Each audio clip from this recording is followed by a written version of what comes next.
Go to TAPgiles.com to learn dreams, engage my services, and support the channel.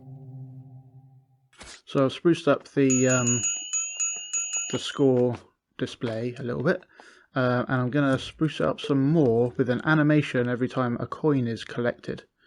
So let's do something simple like make it flash white every time a coin is collected. So I'll have a timeline.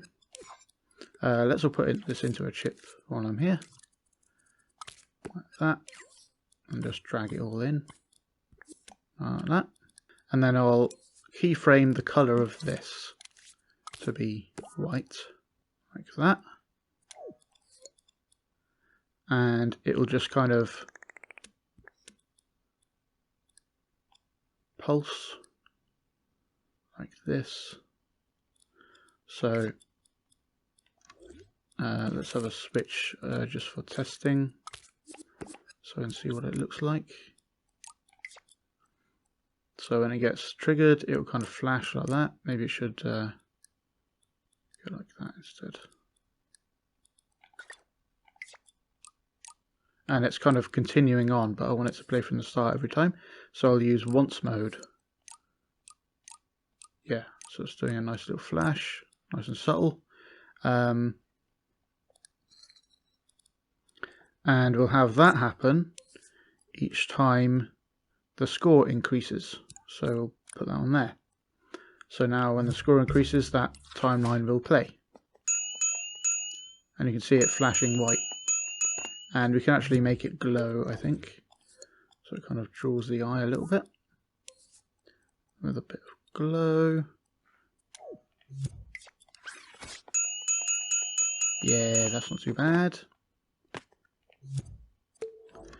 And now, what about something more complex, like a plus coming out of it, maybe? We could instead, so we'll have this as well, but we'll add another text displayer. So I'm actually going to have a coin symbol. So the angle brackets mean that I'm typing in the name of an icon, and I believe it's UI coin. Yay! Make the color of it yellow. That. Turn off the background and stuff. And I couldn't see the score because it needs to kind of I need to play and pause, and now the score will show. Maybe we'll put it on the top right there. Okay, and then I'll animate that moving up and fading out. So it suddenly appears and then it moves up and fades out. With this keyframe. Make that shorter, and I'm going to zoom into the timeline with L1 and right on the D-pad like this. Yeah, like that, and then we fade that in like that.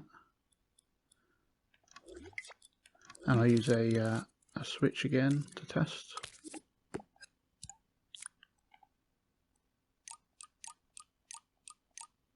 Okay, so that's working. I'll make it faster.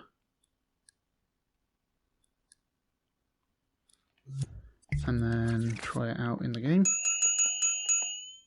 So it kind of works okay, but you'll notice that it kind of doesn't get to the end, doesn't fully fade out before the next one happens. That's because the timeline is skipping to the start, and the coin is down here and fully opaque at the start, so it just kind of skips to the start again. So what we can do to make that carry through and as many coins as we need to appear, so they can just play at the same time basically instead of restarting the animation, is to emit this animation. And we're not emitting like any object really, we're just going to emit the animation itself. We'll just copy the animation out, and we need to group it with something, because if we want to use an emitter, you normally click on that with X and then click on the object, but you can't click on gadgets. You can only click on anything else apart from gadgets. So I'm going to just add a fleck here, just as a placeholder, and group it up, and then scope into the fleck again, and it's just a normal group. And then I can select that as the thing to emit. and we don't want speed. We don't want it to keep on emitting stuff. We just want it to do it once when we power it. Yeah, so now the thing we're going to emit has disappeared because it turns off when we select it for emitting. So go to show hide and turn off preview invisibility, and then we can see it again. And go in there, we can see the animation. So we don't need to make it flash, that's covered by this, and this doesn't need the coin, so we can remove that there. So now, if I test this emitter, so every time it emits, it just makes a new one of those coins. Only thing is, now it's actually emitting more and more of those objects, and this timeline is just sitting there.